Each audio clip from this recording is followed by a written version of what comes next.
Okay, so I called this meeting here today because we want to get started. We want to launch NOIR Labs. We have to start, we got to start putting the word out, right? So this is the beginning of that. We've been talking about doing this podcast for like 78 years now, and it still was kind of lagging because perfectionism. So I'm trying to release perfectionism and just get busy. So we got Evan in Union City, New Jersey. Tag your friends, call some people in here. Let's have a party. We got Faith in Farmington. We got my darling Martine. Where are you at, Martine? Tell the people. It's going to be a lot of Connecticut folks in here today. Thank you, darling. I try. It's not easy. It takes a lot of effort. It's just telling me who's watching now.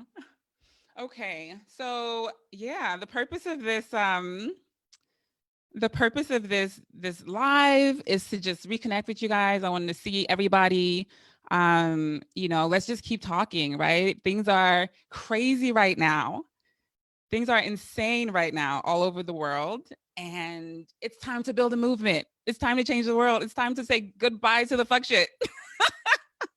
So I'm gonna say a lot of things that have been on my mind forever. And I'm gonna try and stay organized while I do it. Faith helped me with my script, so I'm gonna try to, follow that, but I just wanna talk to the people right now, So for anyone who doesn't know, my name is Lolade Siyonbola. I am the founder of NOIR Press, which is the media platform for NOIR Labs. We became an entity last summer, but this has been brewing for a very, very, very long time. I have been, growing always, right, in my political awareness. And, and I'm so grateful for the opportunity to live the life of my dreams and to do all that I've ever asked. And that is what NOIR Labs is. So for those who haven't heard of NOIR Fest, it's a traveling film festival curating the finest aspirational films from across the Black diaspora. And we're basically we're building a global media company. And all of that starts from one, right? We're just getting started. But we've had some tremendous wins thus far.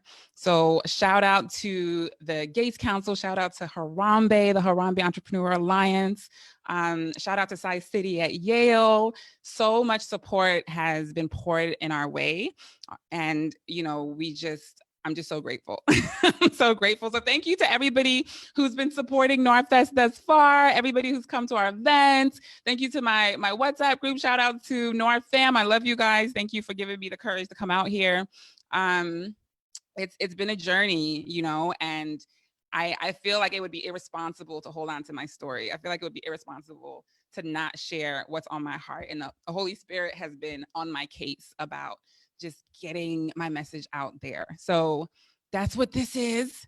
And so Black Genius it's going to be a podcast with, I have some incredible friends. I have geniuses all around me.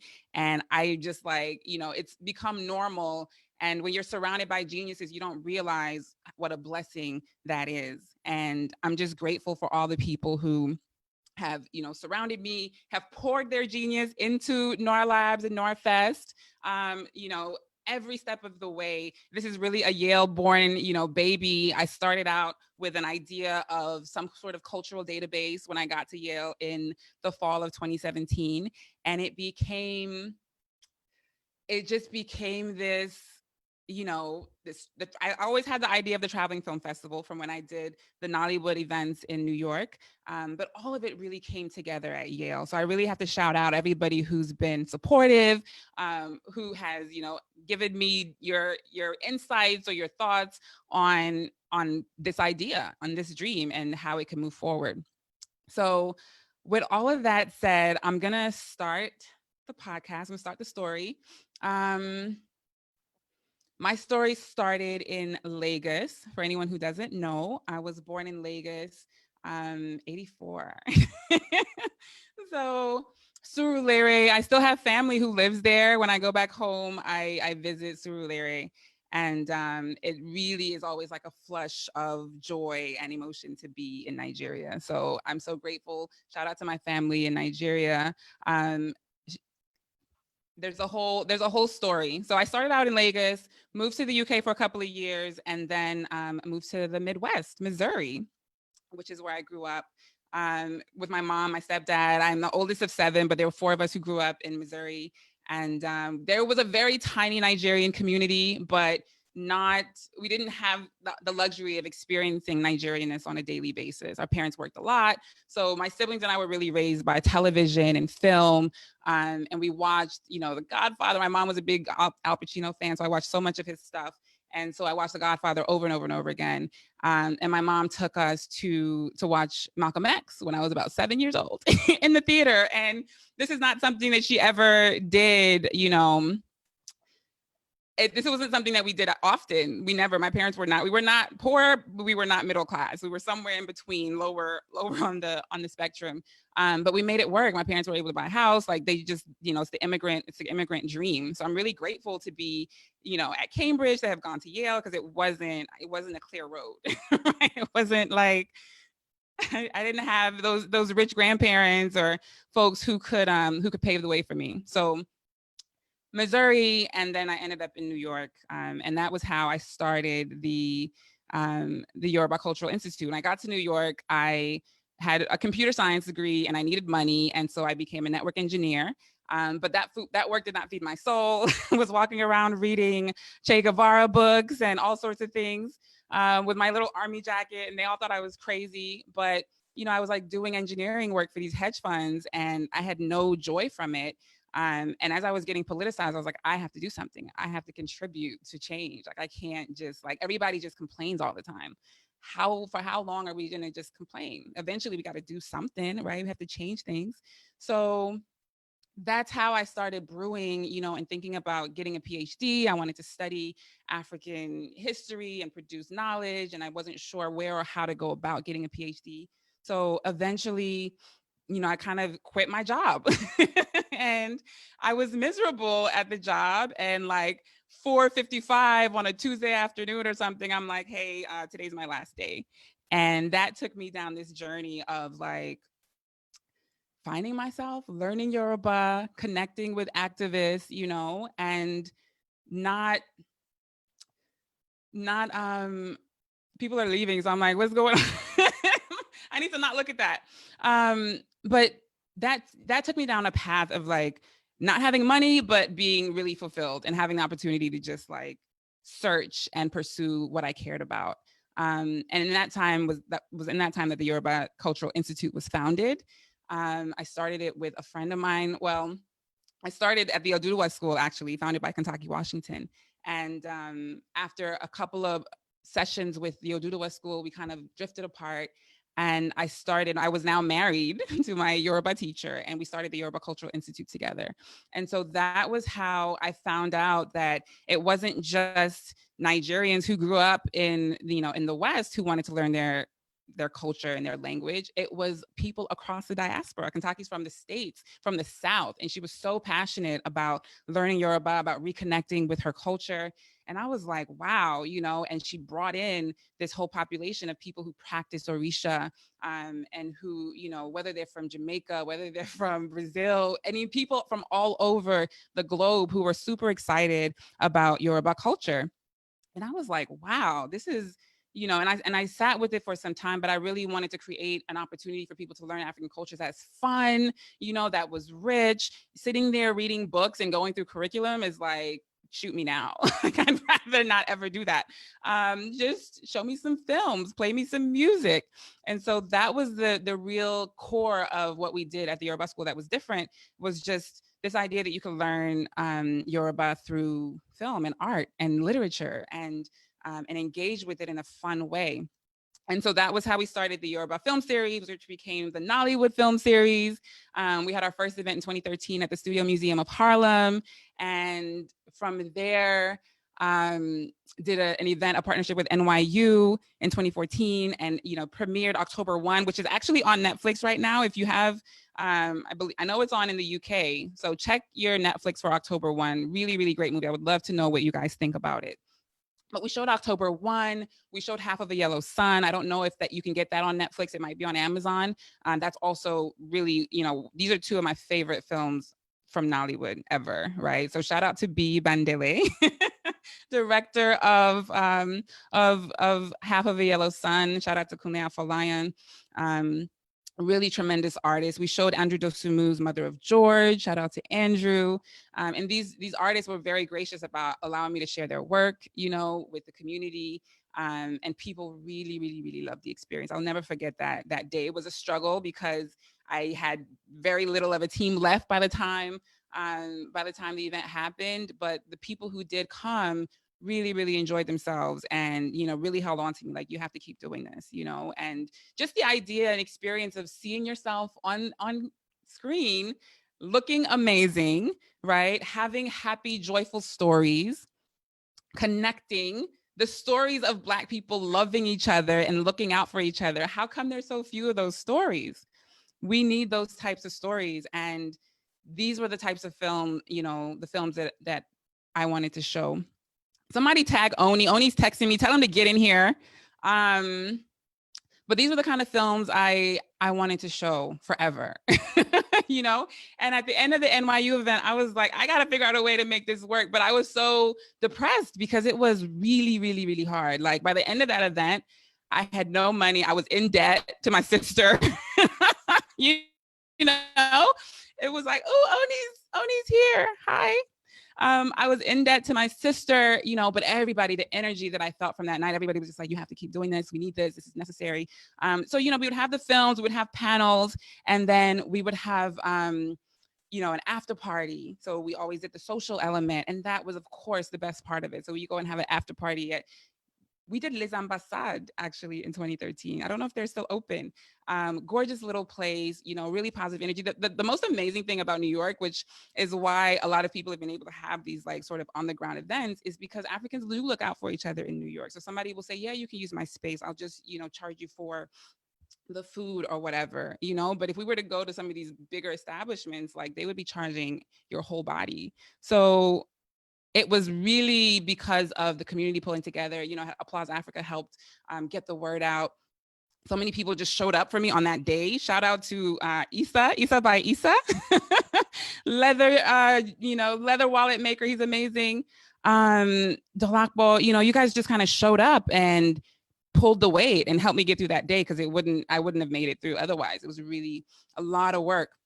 So the core thing I learned as an entrepreneur at my heart, the core thing I learned from that experience was like, I need a team. If I'm going to do this work, I need a team. I need a big community of people doing little pieces of the work, because I have a tendency to just take on too much shit, and that kills me, right? Like, Black women suffering, that shit is over. I am delegating everything from now on. I give no shits. So I want to rest. I want to paint. I want to dance. I want to sew. I want to make jewelry. That's how I want to spend my time, And so if I can work for like 5 hours a day, 3 hours a day, with some of the smartest minds in the world, we can totally overthrow white supremacy. It's like not even a question. It's like super easy. Okay. All we have to do, I hope I'm still, just tell me, just comment if you can still hear me, because I don't trust Facebook. It doesn't seem to be updating stuff, on a regular. But where was I? Remind me where I was. Hi, Martine. I was talking about the NYU event and how I needed a team, and and how I had to really figure out, I was working in tech at the time. I worked at, I think 2014, I was still at UsableNet, which is a really great, I think they're under now, but they were one of the first companies to design mobile for, major like Fortune 500. So like Amtrak and American Airlines and FedEx. I worked on the FedEx account. Shout out to Steven. Somebody tag Steven Chakumba if you know him. Stephen really, looked out for me. He was the only other Nigerian there. I got there on my first day, and it's this big, tall, loud African, and he's embarrassing the shit out of me, but we became so close. He's like a big brother to me. So I was working at UsableNet at the time, and I was miserable, right? Like I had to get up every morning and go to this job that meant nothing to me. But I knew that God took me on this path for a reason, because I learned so much at UsableNet about how to design, how to design for mobile, how to design apps, like just the way that you think about users. They were really, really hardcore on user experience. And I learned so much from that opportunity. And so that's what I want to bring to NOIR Labs, right? Like all of the shit out there right now, I just don't think anybody can compete with what we want to build. I just don't think anybody can, because we want to build from compassion, and we want to use African talent. The smartest talent in the world is on the continent of Africa. So that's who we want to enlist to build our digital platform. So I'm gonna get to more details about what our digital platform will include, but I just want to talk a little bit more about the last few events that we had, and from there, how I knew I had to do this work. Like I knew this was my calling, and I had known this since I was like, I don't know, 22. But I had to figure out a way to do it that would pay me because I like organic kale and that shit is expensive. Okay. So I had to figure out a way where I could be an activist and I could serve my community, but still get paid, honey, because I am not out here trying to starve to death. Okay. My love for my people is not on that level. So I had to build a business. I couldn't just, do like this community project. I had to learn to build a business, and I'm still learning to build a business. It's a process, right? But I knew that I had to build something that could sustain itself, that wouldn't depend only on grants, and that would, leave an inheritance for my children's children. Like that was the purpose, right? So I applied to Yale in 2016. I was editor in chief of Applause, I think, at the time, and I was still working in tech. And it had been on my heart for a very long time to go to grad school, to get a PhD. Like I made that decision in like 07 or 06, and I didn't take real action on it until 2016. I played around here and there. So I applied to grad school, and lucky for me, I got into Yale. and I'll go back a little bit to my daughter. I was married, I had a good stretch of time between the first job that I quit in 07 and going back into corporate for real. Was when I worked at CUNY and then UsableNet. So in that time, I was married to my daughter's father, and I got to just be home with her. And I just remember thinking what a gift it was that I could spend all this quality time with her, that I could breastfeed her for 2 years, almost, that I could just move slow and be a mom. And so having had a taste of that, like that's what I want for my future, right? I want to have more kids, but I want to create a life where I can have the flexibility to spend as much time with them as I want, to paint with them, to play with them in the backyard. I want to be able to really mother. And so again, building this business that works, that was key. And so when her father passed away in 2011, I was again like on my own trying to figure out what I was going to do, still working on the Yoruba school, still serving people, but not making much money off of it. And so I knew I had to go back to corporate, but I really didn't know how to do it. Hey, Moande, yes to motherhood. I love motherhood. There's nothing that compares to it. It is really a miracle job. It's a miracle that both of us haven't, killed each other yet. So that's all God.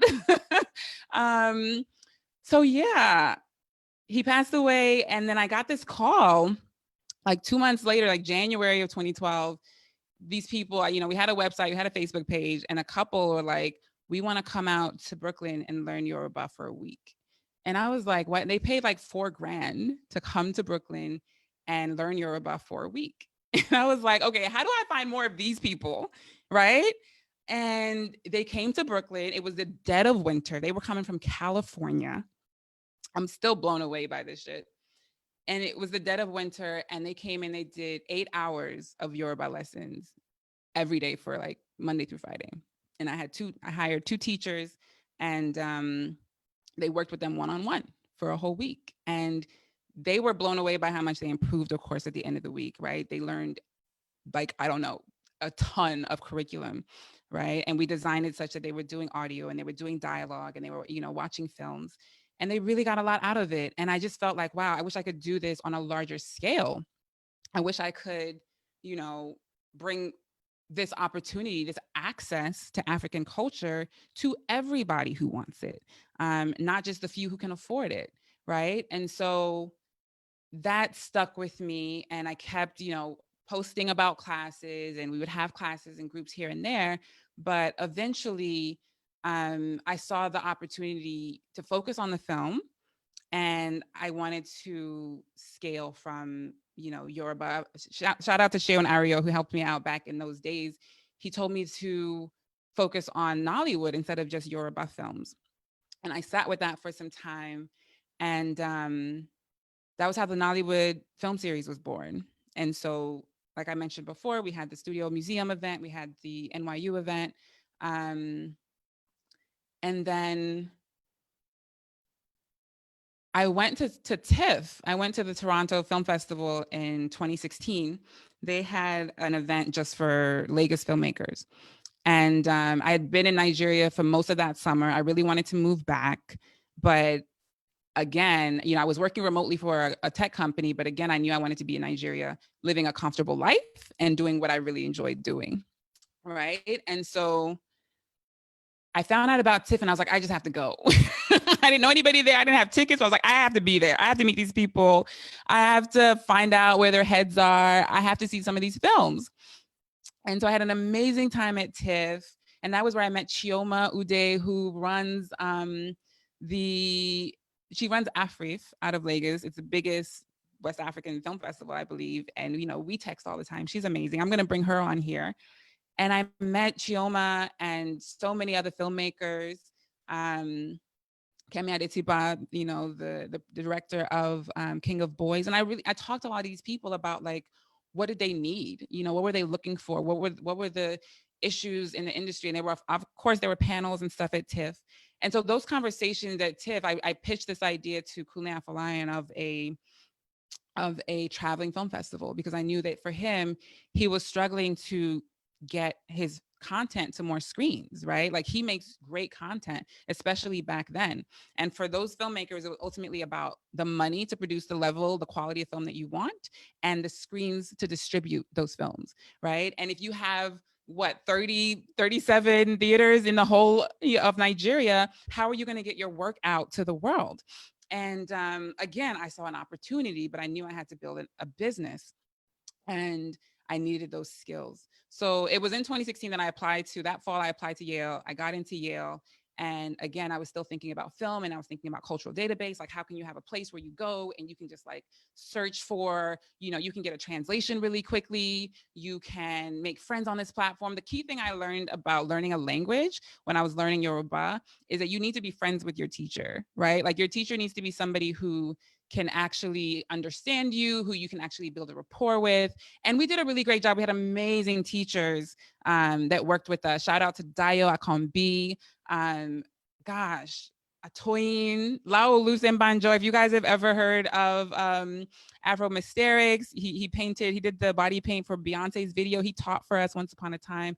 Like, we've had incredible folks just come and, like, pour out their knowledge and really connect with our students, right? And so I knew that if you were going to build a language platform, you had to build something where I could connect with my teacher and we could have a relationship, and I could talk to them about my day in Yoruba, and if I could have this every day, then it would be easy to learn the language, it would be seamless. And so that's what, we're designing. So after NOIR Fest, it's the digital platform to learn languages and to access products from across the diaspora. And then from there, it's education on the continent, right? So went to TIFF, went to Yale. Shout out to the Council on African Studies, Nora and Kristen. You guys really looked out for me. Like, I cannot say enough. I mean, every idea they had, they were like, okay. Every idea I had, they were like, okay, we'll back you. You know, I wanted to create an organization for the African grad students. They were like, okay, we'll give you money to buy food. You know, I was like, you have to have food. When I wanted to have a film festival, they're like, okay. You know, and so from all of this stuff, I got a lot of practice hosting events, you know, finding out what the community wanted. I needed to be plugged into the diaspora community. Like at Yale, it was not an option for me to be like floating around, like hanging out with, you know, non-African people. I'm sorry, like I needed my community. And so that was the reason why I sought to create the African Graduate Professional Student Organization. So anybody who's still at Yale, please, you know, check out YAGPS, keep it going, please, because that was my baby for 2 years. Like I was so committed to making that happen. And I'm so glad that it worked out because, you know, that was how we got to have the film festival and built a team. Raquel, Edirin, Naga, Muyoka, Ifanyi, who else worked on the film festival? Joan, my darling Joan, like insane team. We worked together so seamlessly. Everybody got along. Everybody was looking out for each other. And that's how work should be, right? I don't believe in this idea of like this painful work culture. I see a great, you know, work culture at Sci City, you know, this idea of like competing and stealing ideas in academia and like, you know, trying to be the best blank, like that's not the way that I want my work life to be as an adult. So I want to build a company that can foster unity even amongst, you know, the team members and the people that we serve. How do we look out for each other consistently? How do we put each other first, right? So shout out to Council of African Studies, shout out to YAGPS, the first team that worked on the Yale Africa Film Festival. And, you know, we had the Black Panther debrief. I saw while I was at Yale, because I had lived in Brooklyn for so long. And, you know, in Brooklyn, everybody loves each other. Like Black people just, you know, we just cool. Am I right? Can Brooklyn people talk about it? Like, listen, put in the comments, you know, Shauna, can you testify? Like in Brooklyn, Black Brooklyn especially, like people are just chill, you know, and it's, I don't know how else to describe it other than that. You got the Jamaicans on Eastern Parkway in Utica selling the mangoes and the vegan food. Oh my God, I miss that place. You know, the Caribbean parade in September. Like Brooklyn is just magic. Black Brooklyn is everything. So I wanted to recreate that. I was like, y'all can't be out here judging each other because, you know, this one's fresh from the continent and that one's from the Caribbean and that one's from the South. I don't care. Like, you're Black. Like, you have to love each other by force, by fire, you know? And so I created these events to get people talking to people they wouldn't otherwise be talking to, eating with people they wouldn't otherwise be eating with. And I know that we built a lot of unity in that time. I know that these events were like very powerful and you know, and they really tightened our class. I don't know that Black Yale was as tight before we got there as they were after we left, you know? And so, you guys get what I'm trying to say. But, you know, it was a really, really special time. And that's why I'm so attached to Yale and to Black Yale, because my program, it was literally like 2 of us in my cohort. So I had no community outside of like the Black grad organization that I created. And then the AFM House, shout out to AFM House team. Yes, the Jamaicans in the house. Your comments are coming like 10 years later. So yeah. So I was at Yale and I was like, Black people need to stick together and this is how we can make it happen. And we're going to have food together and we're going to watch movies together. And we did Us. We did a film screening for Us, of course, outside of the Yale Africa Film Festival. So the first year of YAF, we screened, oh Lord, we screened Kasala, which is now on Netflix. I don't know if it's on Netflix in the States, but keep an eye out for it. You know, tag Netflix on Twitter or even here if you want, and tell them they need to bring Kasala to the States. That is a good movie. You guys need to see that. We showed, Efasini Lama Mudango? I don't know what it was. You gotta Google Yale Africa Film Festival. Get these titles because these films are really, really great, you know, examples of what's out there, of what the diaspora can produce that we never see, right? There are films out there that you will never hear about unless somebody digs them out and tells you about it. And the way Hollywood is designed, the way international media is designed, this stuff is not, profitable enough for the people who run those companies to prioritize showing it to you, but it's out there. And so for me, I need those films in my life, right? Like I need to see that shit. I need to see like all the most glorious images of Blackness that there are in the world. Like that's what I need. I don't need CNN. I don't need, shout out to BET, shout out to Ebony and Essence and all the platforms that are doing amazing work for Black people and elevating Black people. Like we were building on top of, what they've created. But like, where are the happy stories? Where they're very scattered right now. And so you get a couple here and there. But then you get a lot of celebrity noise. You get a lot of like, fear mongering. So how do we build a media platform that just allows you to see the best of Blackness? And that's it. That's it. You just the best of Blackness. Do you really need anything else? Like, do you really need any other stuff in your brain? Just like what Black people are doing and how we are already changing the world, how we are already unifying, how we are already like building dope shit. And we don't need like white people.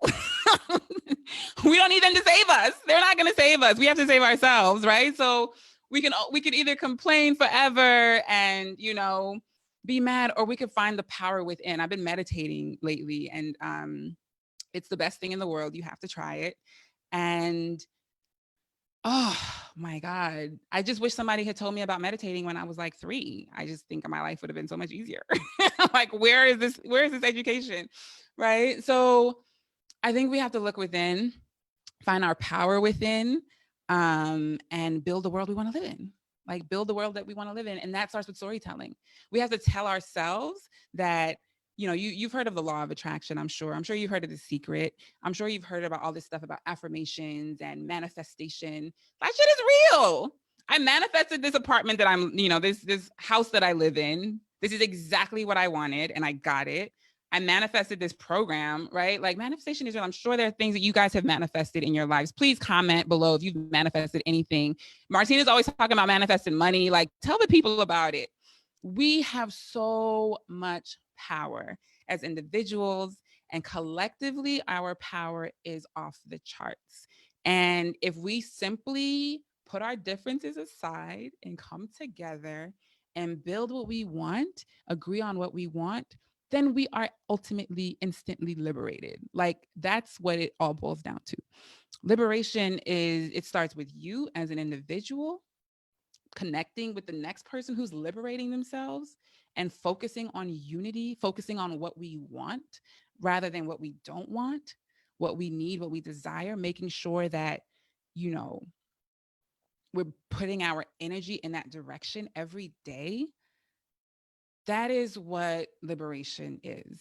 And I am so grateful to be able to like sit here and meditate and manifest, because I know that a lot of people don't have that privilege. I know that in Lagos right now, like shit is crazy and people have gone back into the streets because literally they will not eat if they do not work.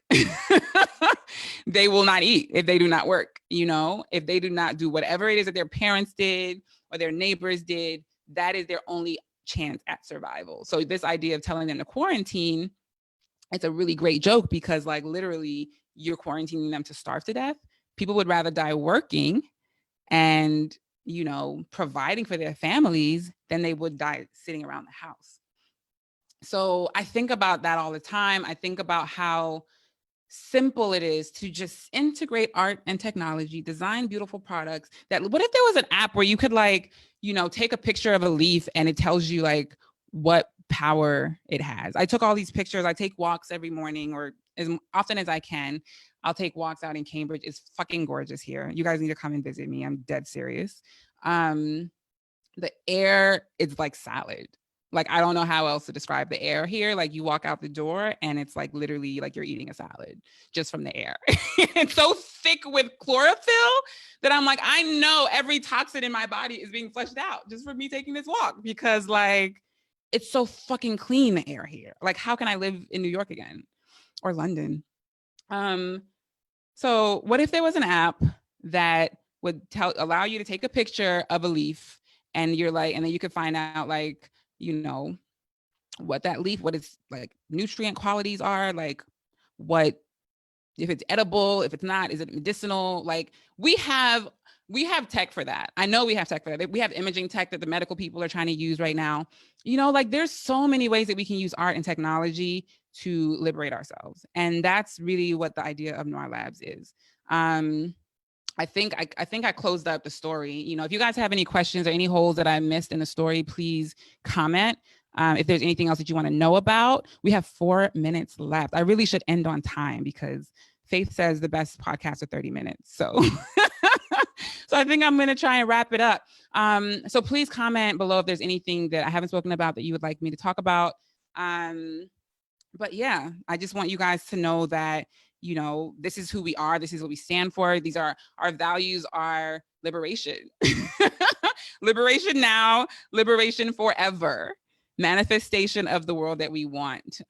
Shout out to Oni for that letter, the recommendation letter you wrote for us. Really, really beautiful words. Like, you know, people just say the sweetest and kindest things that really keep me going, because it's really a struggle.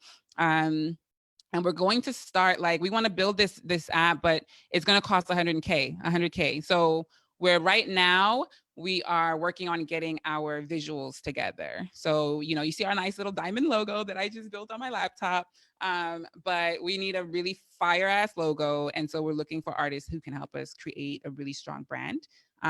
So we're talking to some artists in South Africa right now. If you know of anybody who is a dope artist who might be wanting, who might be willing to donate their services to help build NOIR Labs, please tag them. What's next for Black Genius? I love it. So next week, I'm talking to my sister, Wumi. I talk about Wumi all the time. You know, all this fabric that you see me wear, I'm so obsessed with Abdi, right? This is a whole industry, a whole business opportunity. There's trillions of dollars in fashion on the continent. So we need to get on that. So Wumi is if I had $10 million, and I want you guys to put in the chat, you know, if I gave you $10 million, or if Beyonce or Dangote gave you $10 million, what would you do with it to liberate, to change the world? If I had $10 million, the first thing I would do is invest in Wumi. Would give her like $1 million to build a school for tailors. Wumi studied fashion in London. She has designed for Ron Brown. She's designed for Alvin Ailey. Wumi is like when it comes to fashion, like she is a scientist. She's incredible. And she's been like a big sister / mommy / auntie to me since freaking 2007 when we first met. And, you know, I love her so much. And I'm so proud of the work that she's done. She contributed to the designing of the Nipsey Hussle tribute on the Grammys. Like that for me was the first time where her work was really being seen on a global stage. And I know that I felt like she deserves that and so much more.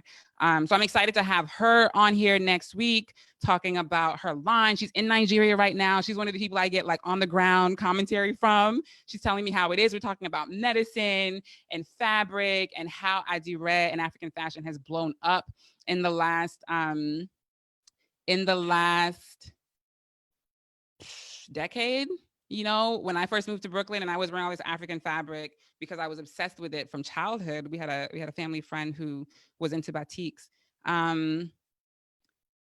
I didn't see anybody wearing African fabric. Now it's a thing, right? Now it's like normal. Of course, we're going to get into the conversation about how people treat, you know, Africans, African Americans, Caribbean African, etc. But nobody was hyping up Africa back then. And so now African fashion is the thing, and all these white, you know, designers want to go and get okay, you guys are telling me what your dreams are. I love it. These white designers want to go and take our fabric and take our genius and put it on their shit and slap a Ralph Lauren label on it. Fuck that. Like, we can make the same type of products And, you know, everything that I have from Wumi lasts forever. Like I have shit that I got from her before I had Yetunde or when I had Yetunde that is still as tight as it could ever, you know, it ever was. It looks new like the day I bought it. So I want you guys to know about Wumi and her work. Support her. She's Wow Wow by Wumi on Instagram. Yeah, so we're gonna be talking next week. So I just want to shout out your $10 million dreams. Evan said he would create IPs for Arimathea. Martine said she would invest in her business and NOIR Labs. Yes, yes, yes to NOIR Labs investments. Yeah, if you want to donate, you can go to noirlabs.org/donate. We're raising $250K to build our platform and to fund our team. We have dope. I got to shout out my team. So Faith, Devin, Raquel, Sabrina, everybody came together to work on this grant last night. It's a process, y'all. Entrepreneurship is rugged and dirty, and I am so here for it. And I want to tell you guys about the process, and I want you all to be entrepreneurs. Who else? Anybody else with their dreams in here? Medicinal app is dope. Okay, so I'm gonna log off. I love you. I love you. I love you. Thank you so much for watching. Let's do this again next week. I'm enjoying this. And if you want to host anything on NOIR Press, this is your platform. Like, hit me up if you have ideas. You want to whatever. Like, we want to empower you guys to tell your stories and to, you know, put your voice out into the world. So we have people from Nigeria, Africa, all over the world follow this page, and lots of folks on the East Coast and in the States. So please, please, please get at your girl. All right. Take care of yourselves. Take your vitamins, eat your greens, drink your water, get some sleep, armor up because it's time to work. Okay. I love you. Peace.